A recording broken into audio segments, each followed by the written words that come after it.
ጤና ይስጥልኝ። ይህ ግሎባል ዴይሊ ኒውስ ነው። እኔ አዘጋጅና አቅራቢ ቤቲ ነኝ። ዛሬ ቀን ሰኞ ሚያዝያ 6 2018 ወይም በዩሮፒያን ካሌንደር ኤፕሪል 14 2026 ነው። በቅድሚያም የዕለቱን አንኳር ዜናዎች አጠር አድርጌ ላካፍላችሁ። በዛሬው ዕለት አሜሪካ በሆርሙዝ ስትሬት የጀመረችውን እገዳ፣ ዶናልድ ትራምፕን ከስልጣን ለማንሳት እየጨመረ የመጣውን ጫና፣ በሃንጋሪ የተመዘገበውን ታሪካዊ የምርጫ ውጤት እንዲሁም አሜሪካ ከ160 ቢሊዮን ዶላር በላይ የሚገመት ህገወጥ የንግድ ታሪፍ ለንግድ ተቋማት እንድትመልስ የተሰጠውን አስገራሚ የፍርድ ቤት ውሳኔ፣ ታሪፍ ጋር በተያያዘ የህግ ባለሙያዎችና የንግዱ ማህበረሰብ ውሳኔውን ተከትሎ እያደረጉት ያሉትን ትንቅንቅ በስፋት እንመለከታለን።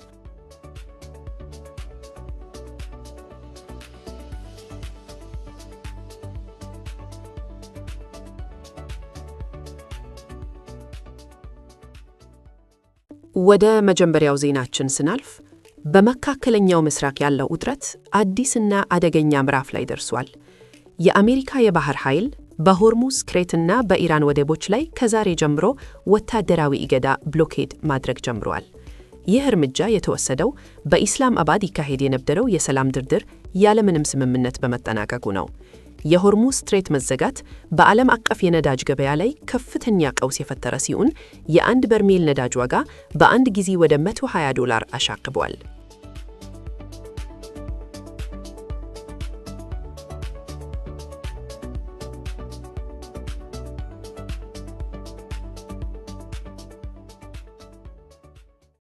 ከዚሁ ጋር በተያያዘ በሌላ በኩል በዋሽንግተን ዲሲ ከባድ ፖለቲካዊ ማዕበል ተነስቷል።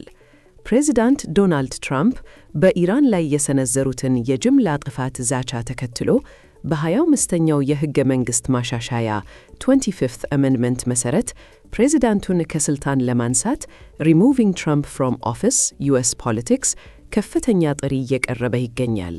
ታሪካዊ በሆነ መልኩ የሰብአዊ መብት ተሟጋቹ ኤንኤሲፒ እና የቀድሞው የሲአይኤ ዳይሬክተር ጆን ብሬናን ፕሬዚዳንቱ አደገኛ እና ኃላፊነትን መሸከም የማይችሉ ናቸው በማለት በአፋጣኝ ከስልጣን እንዲወገዱ ጠይቀዋል።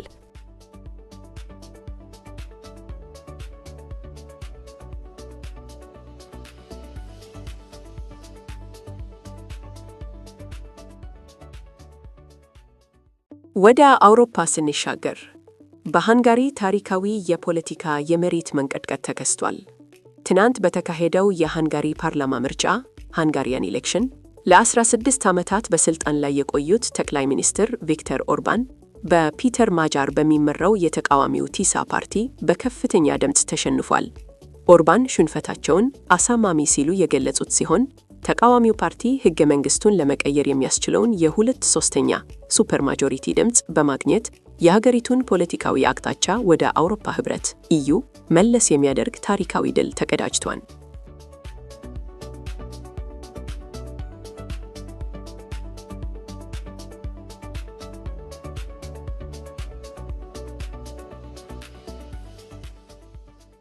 በመጨረሻም ወደ ኢኮኖሚና ሕግ ነክ መረጃዎች ስንመለስ የትራምፕ አስተዳደር በሌላ የሕግ ውዝግብ ውስጥ ገብቷል።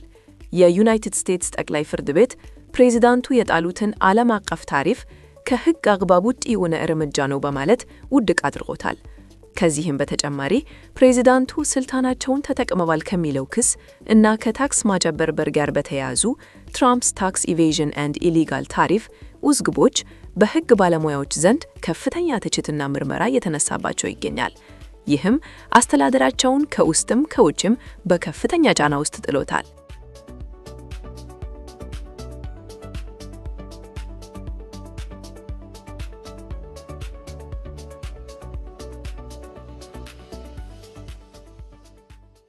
ወደ መጀመሪያው መረጃችን ስናልፍ በዓለም አቀፍ የንግድ ታሪክ ውስጥ ትልቁ የተባለለት ታሪፍ ሪፋንድ ክፍያ በአሜሪካ በመካሄድ ላይ ይገኛል። የዩኤስ ዓለም አቀፍ የንግድ ፍርድ ቤት ዳኛ ሪቻርድ ኢተን የአሜሪካ የጉምሩክና ድንበር ጥበቃ ሲቢፒ ከ166 ቢሊዮን ዶላር በላይ የሆነ ህገወጥ ታሪፍ ለ330 ሺህ አስመጪዎች ከነወለዱ እንዲመልስ ትዕዛዝ አስተላልፈዋል። ይህ ታሪፍ ቀደም ሲል በአሜሪካ መንግስት የተጣለ ሲሆን ጠቅላይ ፍርድ ቤቱ ህገወጥ ነው ሲል ውድቅ አድርጎታል። ይሁን እንጂ ውሳኔውን ተከትሎ ትልቅ አወዛጋቢ ሁኔታ ተፈጥሯል።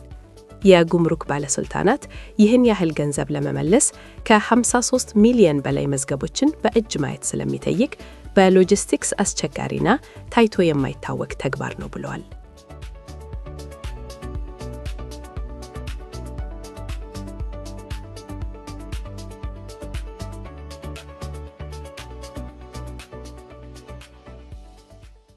በሌላ በኩል የንግድ ተቋማትና የሕግ ባለሙያዎች ምላሽ እጅግ የጦፈ ሆነዋል። እንደ አትመስ ፊልትሬሽን ያሉ ኩባንያዎችና በሺዎች የሚቆጠሩ አነስተኛ ነጋዴዎች ያወጡት ገንዘብ በፍጥነት እንዲመለስላቸው ፍርድ ቤት እየተሟገቱ ይገኛሉ። የሕግ ባለሙያዎች በበኩላቸው መንግሥት ገንዘቡን መመለስ የሚያዘጋይ ከሆነ በየወሩ በመቶ ሚሊዮኖች የሚቆጠር የወለድ ዕዳ ከግብር ከፋዩ ሕዝብ ኪስ እንደሚወጣ በማስጠንቀቅ ላይ ናቸው። በተጓዳኝ ደግሞ እነዚህ ኩባንያዎች ታሪፉን ጫና ቀድሞውኑ በሸማቹ ላይ ስላሳረፉት አሁን የሚመለስላቸውን ገንዘብ ለሕዝቡ ሊያካፍሉ ይገባል የሚሉ የክፍል ወኪል ክሶችን መታየት ጀምረዋል። ዳኛ ኢተን ግን መንግሥት ምንም አይነት የቢሮክራሲ ማመካከኛ ሳያቀርብ ክፍያውን በአስቸኳይ መፈጸም አለበት ሲሉ ጠንካራ አቋማቸውን አሳይተዋል።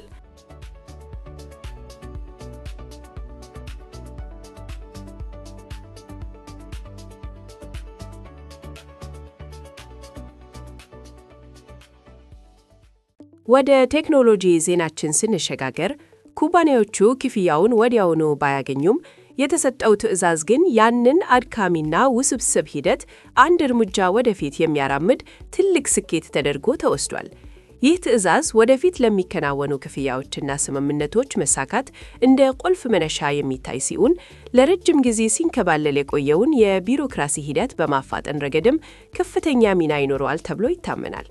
የአሜሪካ የጉምሩክና ድንበር ጥበቃ ኤጀንሲ ከ4.4 ሚሊዮን በላይ የሰው ጉልበት ሰዓታትን የሚጠየቀውን ይህን ውስብስብ የፋይል ፍተሻ ለማስቀረት በ45 ቀናት ውስጥ አዲስ አውቶማቲክ የገንዘብ መመላሻ ሲስተም በኤሲኢ የንግድ ትስስር ውስጥ እየገነባ መሆኑን አስታውቋል።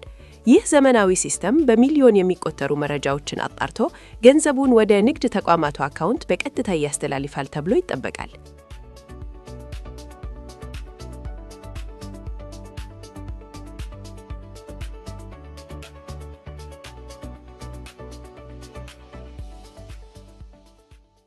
በመጨረሻም ይህ በአሜሪካ የተፈጠረው የንግድና የታሪፍ ፖሊሲ ለውጥ በኢትዮጵያ እና በአፍሪካ ቀንድ የንግድ እንቅስቃሴ ላይም የራሱ የሆነ የጎንዮሽ ተጽዕኖ ይኖራል።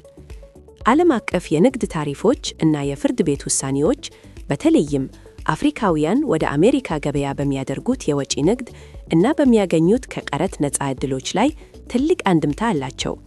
በመሆኑም የኢትዮጵያ ላኪዎች እና የንግዱ ማህበረሰብ እነዚህን ዓለም አቀፍ የኢኮኖሚ መለዋወጦች እና የንግድ ሕግ ክርክሮች በቅርበት ሊከታተሏቸው እንደሚገባ የዘርፉ ተንታኞች ይመክራሉ።